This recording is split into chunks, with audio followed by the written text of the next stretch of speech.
conference room still smelled of stale espresso when Victor Ashworth strolled over to my desk, wearing the practiced grin he reserved for shareholder photos and interns he wanted to impress.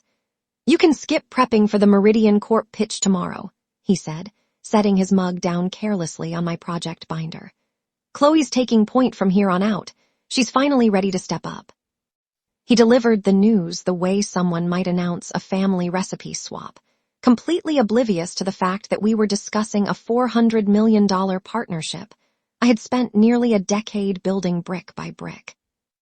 I had been the sole architect of the Meridian account since the company's founding days, weathering countless red-eye flights, decoding cryptic 3 a.m. emails from their notoriously demanding founder, Adrian Voss, and single-handedly salvaging their product launch when a rogue software update nearly derailed an entire investor presentation.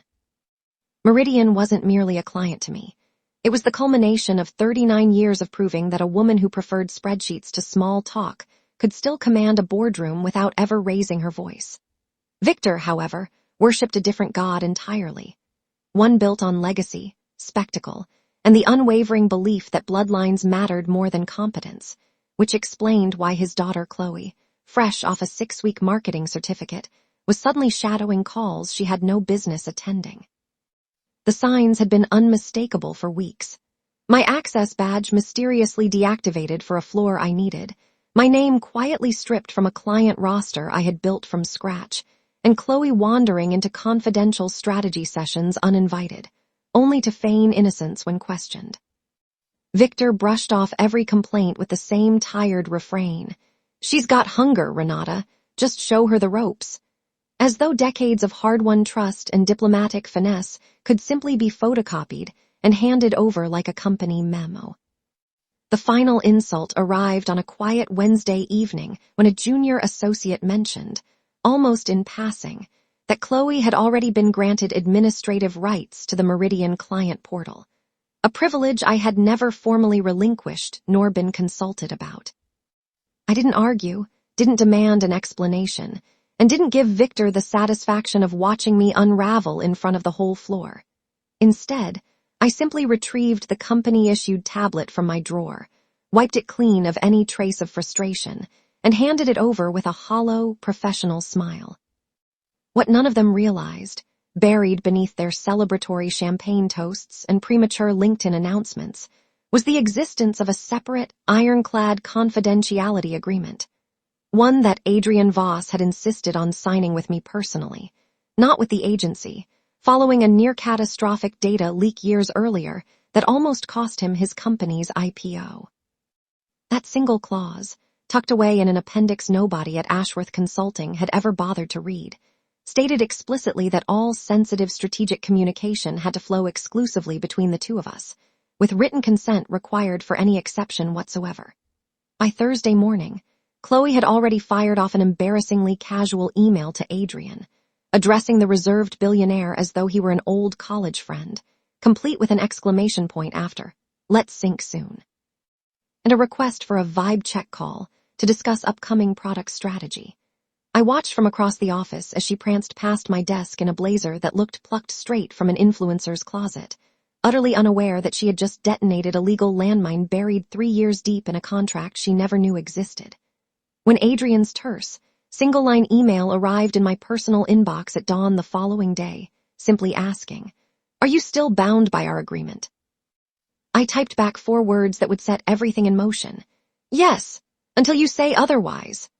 Emergency call convened at 9 sharp, and the tension in that glass-walled conference room was thick enough to choke on, with Victor packing nervously while Chloe sat looking baffled, scrolling through her phone as though the meeting were merely background noise to her day. When Adrian Voss's face appeared on the screen, his expression calm but unmistakably resolute, he wasted no time announcing that Chloe's unauthorized outreach constituted a direct breach of his personal agreement with me, immediately triggering a nullification clause buried in Section 7 of the contract that Victor's legal team had apparently never bothered reviewing. Victor stammered through excuses about assumed corporate coverage and miscommunication, but Adrian cut him off with surgical precision, revealing that the breach had also exposed confidential merger details involving an undisclosed biotech partnership.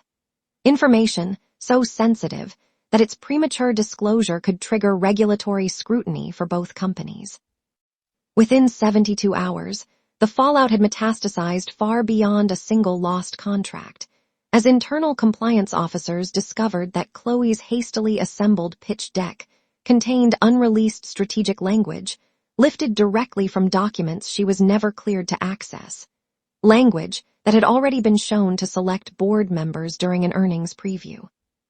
The chief financial officer's voice cut through the boardroom silence when he uttered the words nobody wanted to hear.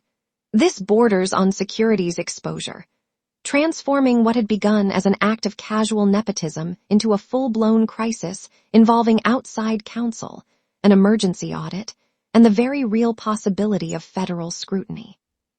Victor was placed on immediate administrative leave, his once untouchable authority evaporating in a single afternoon, while Chloe was quietly removed from all client-facing responsibilities, pending a review that everyone in the building understood would not end favorably for her.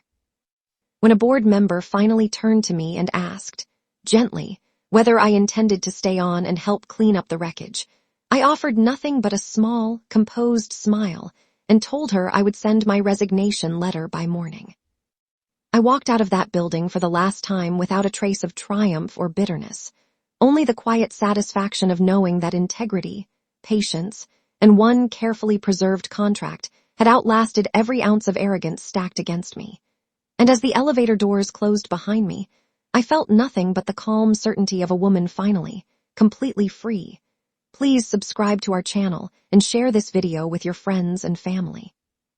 We create entertaining and inspiring stories for our viewers, and your support helps us continue making great content for you.